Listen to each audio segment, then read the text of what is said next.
Samhain.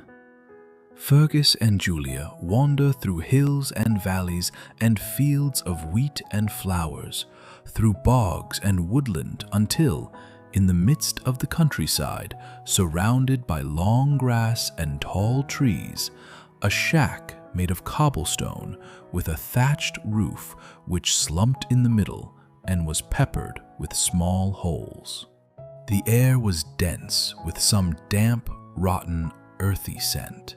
It looked abandoned and, given that a storm was coming, they decided to enter to get some shelter. The old door creaked open to reveal a room which was deserted and adorned with cobwebs, and whose every surface was thick with dust. One of the roof's holes was visible in this room. It let in a dim shaft of gray light.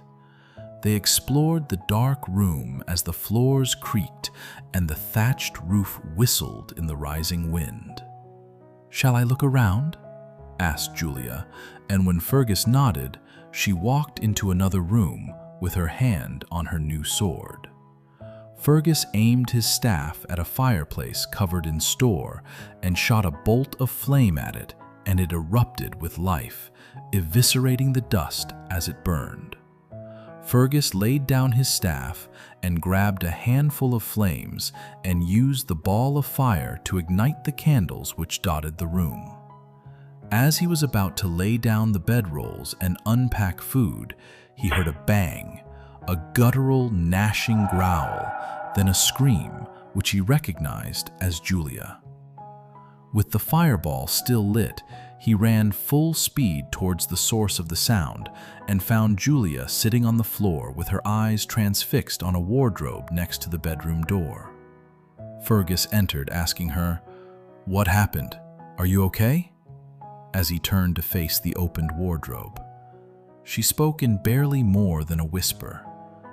"There was something in there, a monster." And so the young wizard reached into the darkness with his flaming hand, and as he peered deep into the wardrobe, he saw nothing. He was about to ask if Julia was imagining it when there was a rush of noise behind them, something between a slithering and scuttling noise. They turned to see that the bed sheets, which had previously sat flat on the spruce bed and mattress, were aloft in the shape of a humanoid. It looked as though someone was sitting in the center of the bed with a sheet over them. Julia got to her feet, having regained her composure and unsheathed her magic sword. It sung as she swung it through the dusty air to aim it at the mass of fabric.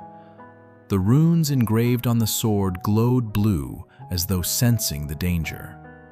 They could faintly see the shape of someone under the covers, due to the light from the broken window they were facing. Fergus thought he saw the faintest trace of a long nose and chin, but suddenly Julia glanced down and gasped as she seen some dark, long, slimy appendage sticking out from under the covers and hanging limply off the bed. She gasped, and it retracted with a slurping noise. Fergus snatched a spot at the top of the bedsheet and pulled it quickly away from whatever was beneath it. There was a darting shadow from beneath the covers and a slamming noise as the wardrobe door slammed shut. "What is that, do you think?" Julia asked. "Is it some kind of dark phantom like we seen in the Eyrie Forest?" And Fergus shook his head and said, "No, that is a Bogart, a solitary spirit which likes the dark." To which Julia asked, "Is it evil?" Fergus sighed and responded, "No, not as such. If we leave it alone, then it will leave us alone. But I'd feel better if this door was blocked." Bogarts, also known as boogeymen, exist all over the world. They are found in dark and decrepit places. "Let's barricade this door." And so they left the room, and Fergus went to get his staff. He returned with a few battered old items of furniture hovering behind him, which he disassembled with a downward swing of his staff and the incantation Arlieth. and reformed the shattered pieces of wood into a barricade against the bedroom door by saying, "Unitas."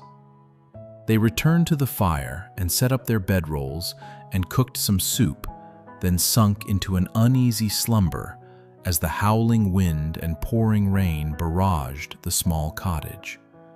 At dawn, they awoke to a sky painted in deepest pink, which blended into shades of peach and gold as the morning star rose in amber hues.